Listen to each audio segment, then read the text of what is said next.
greatness. It's just something we made up. Somehow we've come to believe that greatness is a gift, reserved for a chosen few, for prodigies, for superstars. And the rest of us can only stand by watching. You can forget that.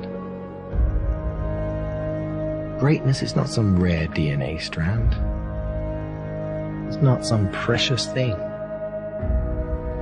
Greatness is no more unique to us than breathing. We're all capable of it.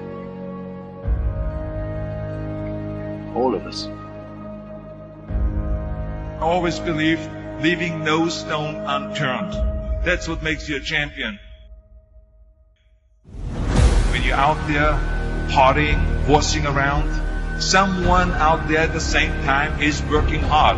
Someone is getting smarter and someone is winning. You never want to fail because you didn't work hard enough. But if you want to win, there's absolutely no way around hard work. No pain, no gain.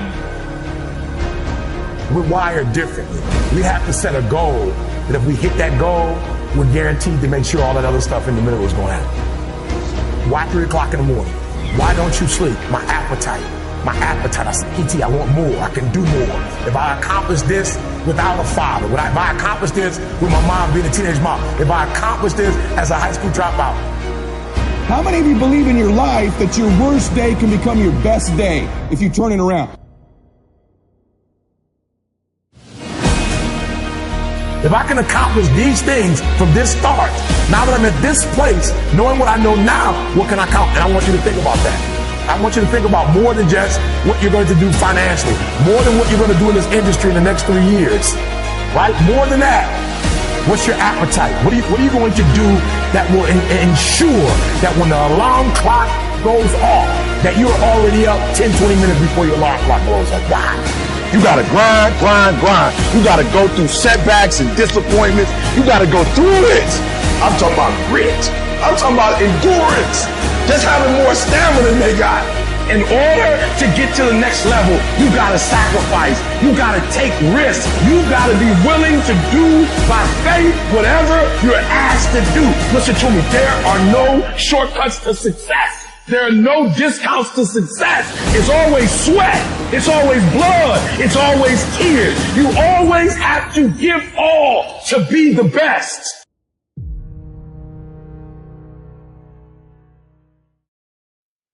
And I think it's important to remember, we talk about content is king. We hear that a lot. And I think if content is king, then context is the kingdom. And even when you forget someone's name, which, I know we've talked about in the past, and how important a skill it is to show someone you care by remembering them. One of the questions you ask yourself is, where do I know this person from? Because with the where creates the context, and then often the memory is there also as well. Yeah, it's interesting. Now I want to talk a bit more about that because, as our devices get smarter and they become more of who we are, that whole thing of why do we need memory is something I'd really like to revisit today, because 5 years, 10 years from now, we'll still have, we'll be partial cyborgs maybe at that point to speak to Elon Musk, but yet the memory is still really important. Yes. And I'd love to talk about that a little bit. I've done, and I'm looking forward to going deep in that. I do trainings for Google, and it's, they're organizing the world's information. And my mission really is helping people to remember the important parts of it, because memory is a force multiplier. It's one of those things. I challenge anyone to think of anything that they do or want to accomplish that doesn't require memory. Anything, whether it's kinesthetic body memory or remembering, like if we look at the other end, if we forgot half of what we know or knew, half the words, half the people, half of our expertise, we wouldn't be very functional.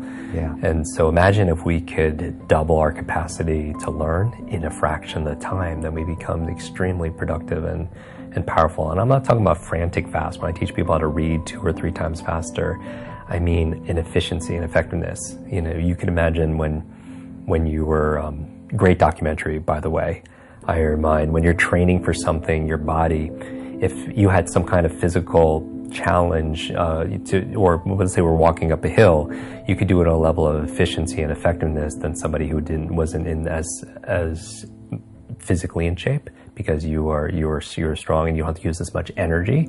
The same thing when I read, whether it's reading a book a day or people see me on stage, 100 people stand up and introduce themselves, and I recite everyone's name or large numbers, or remember words. Numbers, they say. Everyone could do that, and it's not something. There's no such thing as a good or bad memory. There's a trained memory and an untrained memory, and this works no matter your age, your background, your career, your education, your financial situation, your gender, your history, your IQ. None of that matters. What matters is, just like with anything, is focus and putting in the work. And so it might not always be easy, but it's so worth it. It's like describing to somebody what a rainbow looks like that has never seen a rainbow, or describing what a rose smells like who's never smelled a rose. And that's I believe people. My mission is, I believe people have genius inside of them, and I'm not talking about an IQ or number. I mean, they have strengths and talents, and I want to be able to create an environment where they could let it out, because the world needs more of that. My whole belief about the meaning of life, it's not the exact right word, but is to find out how many skills I can acquire that have utility, then put that utility to the test in service of something bigger than myself. So that's like my mission in life, right? So what are things that I should understand about the brain that would allow me to acquire more skills, acquire them faster, put them to use more effectively? Like, what are either realizations about the brain or training techniques that I should know about?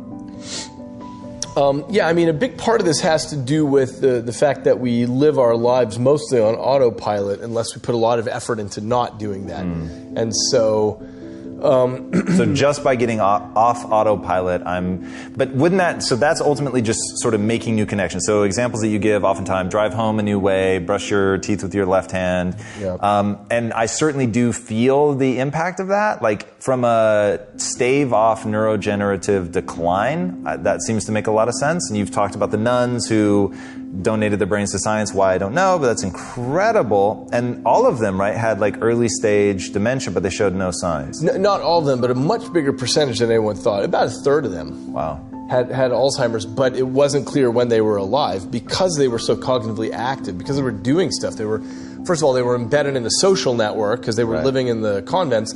And so they had responsibilities and conversations and so on. And that made it so that even though their brain was falling apart with Alzheimer's, nobody knew it. They didn't have the cognitive effects there. And is this at the center of your upcoming book, Livewired? Yeah, it's the theme of that book is that you can't really think about the brain as hardware, and you can't think about it as software. It's this weird other thing that I call liveware, which is that it's constantly reconfiguring its own circuitry. So everything that you learn, every little thing changes the pattern of circuitry in your brain. So when you first learned that my name was David, that's underpinned by a physical change in the structure of your brain, which is wild. That's crazy. I mean, every single thing that you learn. I can tell you can make your brain work better in a week. You can make your heart more coherent. You can change the field around your body. You can strengthen your immune system. You can change your gene expression. You can lengthen your life. You can create so many oxidative changes in your cells. We have great research to prove that. That's the truth of who you are. That's the truth, that miracle within you. That evidence is the backbone that gives people permission to try it out. It's the language.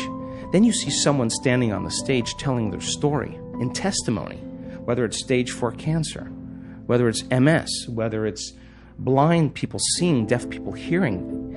You can't go back to being the same person after that. Evidence is the loudest voice.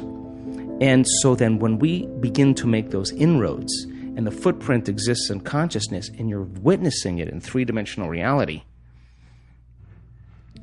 the illusion of limitation begins to change. And now all you want to do is you crave the unknown. So people in our work don't get up in the morning and go, oh, God, I got to do my meditation today.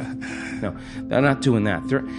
Their body is waking them up, saying, get out of bed, because they don't want the magic to end.